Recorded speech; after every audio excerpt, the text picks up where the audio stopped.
Good afternoon, Sue Smith sitting in for Aaron Rand. James Mennie is on the line. He's a reporter, columnist, and editor at the Montreal Gazette, and he joins us every day at this time. Good afternoon, James. Hello, Sue. So Charles Milliard, he's like going guns and blazes. He was on CJAD, and he announced another big catch today. Yeah, I mean, I'm getting the impression, having listened to that interview, I'm getting the impression that as this campaign moves forward, and this campaign has already begun. I know it begins officially at the end of the month, but let's face it, they've begun shooting at each other. The fact is, I think you're going to be hearing more from these big cash candidates. I think you're going to be hearing more from James Hughes and from Michel LeBlanc and some other candidates who have yet to be named on these major issues, such as you mentioned, health and education, topics which, thanks to the CAQ setting an identity agenda for the past 8 years, aren't getting anywhere near as much as attention. But the fact of the matter is, when you look at what the Liberals are doing right now, it's very low key, and a lot of people will say that's not a very good thing to do. And then the reply will be, well, we're still early in the campaign. We don't want to get people used to hearing that particular volume, and maybe that's going to work. But I have to tell you, and you raised that in the interview with Charles Milliard, is the numbers with Francophone voters. When they're at 19%, and they're double digits behind the PQ, they have got to work hard. And how the big question is, how will the entourage of M. Milliard determine how to get those numbers back? I would like to think, I hope I'm not being naive, I would like to think that very simple common sense issues like, we're going to improve the economy, we're going to improve healthcare, education, and so on, as opposed to getting tangled up into, another trip down fantasy lane about la nation québécoise and la Louisiane and la langue française en danger.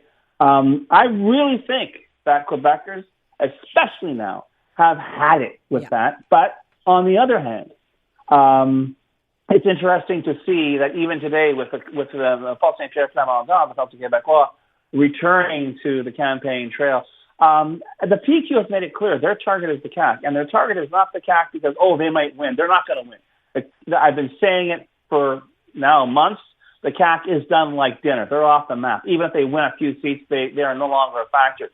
But what they want is, and much in the same way as, the so-called Federalists in the CAQ have moved their votes over to the Liberals or the Conservative Party of Quebec, they need to bump up their Francophone voters. I think that is going to be the prize for all the parties now, that they want to get that chunk of Francophone voters who, at this point, is 19%. But you know what? 19% could turn it around completely for the Liberals if they add that. But once again, how do you do that? How do you do that, as I said yesterday, without sounding like CAQ light? How do you change the vernacular which has normalized discrimination, which has normalized pointing the finger at specific groups of people and saying they're to blame for the problems in your life? And that has been the CAQ playbook. God help us, since what, 2018? It's ridiculous. So can we change that channel? We'll see. And who will change it? Will it be Charles Milliard? Will it be somebody else? Sometimes you'll get someone who has, who either becomes like, the bad cop or the Mr. Hyde to the leader's Dr. Jekyll. We'll see how that's going to work out as well. But right now, I really, the interview I heard on CJAD today, I heard a guy, a politician, a relatively new, he's a rookie politician, walking through a minefield. And it's going to get kinkier and kinkier with every interview, especially in the interviews he does in French.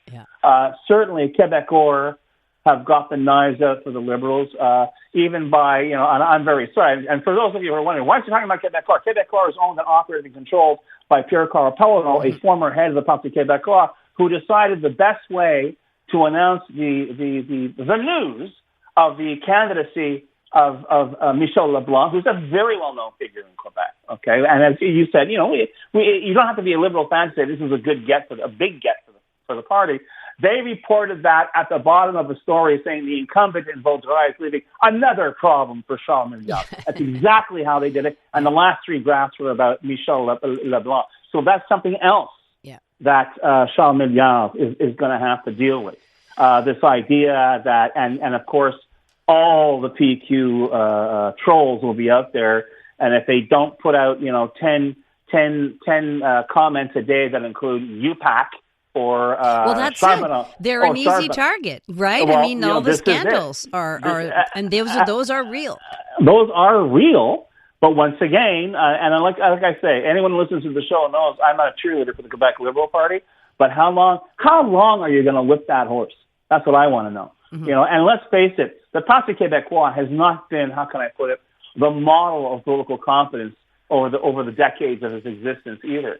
So I get the impression, honestly, Sue, that they're rattled. The PQ and the CAQ are rattled, and the so-called idea that you could hide behind, I'm a nationalist, which I always said as a separatist who's too chicken to hold a referendum.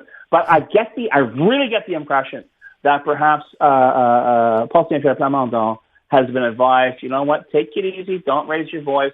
It worked for you the last time. Yeah. It'll work for you again, because when the moment the PQ and PSCP began moving up in the polls is the moment he just came across as a normal guy. Absolutely. Compared with the likes of Francois Legault. That's how he got to the top of the heap. Yeah, and I mean, with Charles Milliard bringing up the whole referendum thing too, it does kind of also feel like, oh, here we go again. How many elections have we seen that have been the exact same thing? Exactly. It doesn't move the needle very much. But I wanted to ask you about James Hughes because, we talked about this yesterday. I mean, maybe do you think he was vague, of course, Milliard, when I asked him that question, but are we looking at our new Minister of Health and Homelessness, Mental Health and Homelessness? I think we are. I think he answered your question. Yeah. Not directly, but I think he did. Mm-hmm. I thought maybe it's just me. I thought it was a bit weird holding a press conference yesterday to say the government should do something, should create a minister, and then saying the next day you're running. And I want to get it straight. I have nothing but the utmost admiration for James Hughes. I have absolutely zero doubt of his good faith. I was lucky enough to interview him during his first incarnation over at the old brewery when they had a rather radical idea of taking homeless out of shelters and actually trying to put them into homes. Mm-hmm. The guy believes in the product, but I just found it a bit weird. But listen, if he knows what he's doing, and you can also call that, and I've referred to this as the Carney effect in other segments. If what Quebecers want, what Canadians want, what people want in their politicians is someone who clearly and demonstrably knows what they're doing. Yep. Okay? So if James Hughes fills that bill, I got news for you. It's going to work.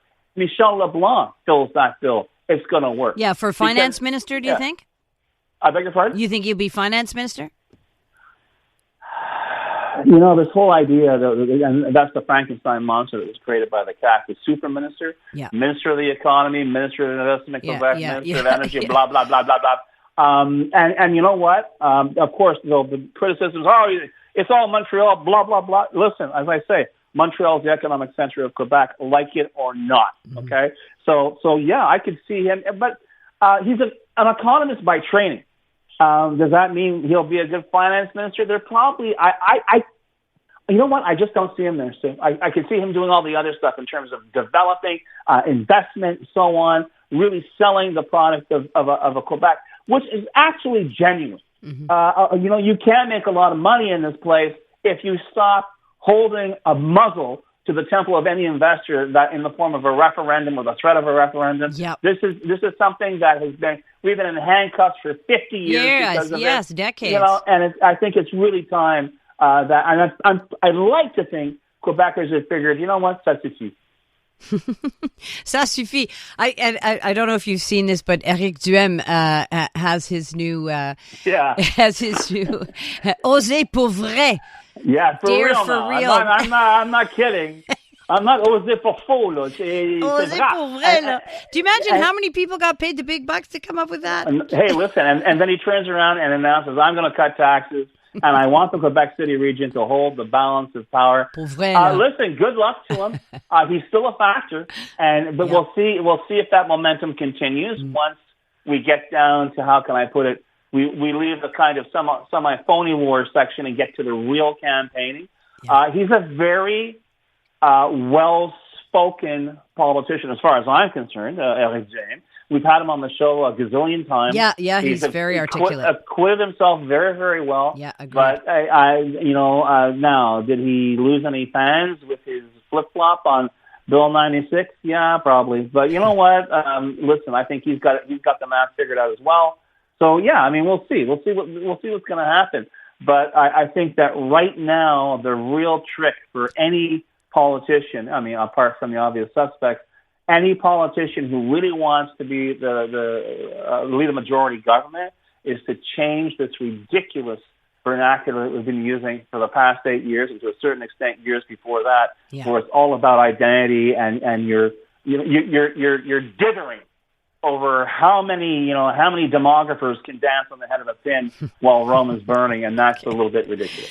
All right, we'll leave it there. Thank you, James. À demain. C'est pour vrai. Hey, I'm Ruby Carr, the host of the podcast Encore. Check out our brand new episodes featuring music from the show that everyone is reheating as we speak, Heated Rivalry. Join me as I go behind the songs that brought Shane and Elia together. I'll tell you the stories of Feist, My Moon, My Man, Wolf Parade's I'll Believe in Anything, and Tattoos, All the Things She Said, and how they all became a part of this global phenomenon. Stream Encore on iHeartRadio, Crave, or wherever you get your podcasts.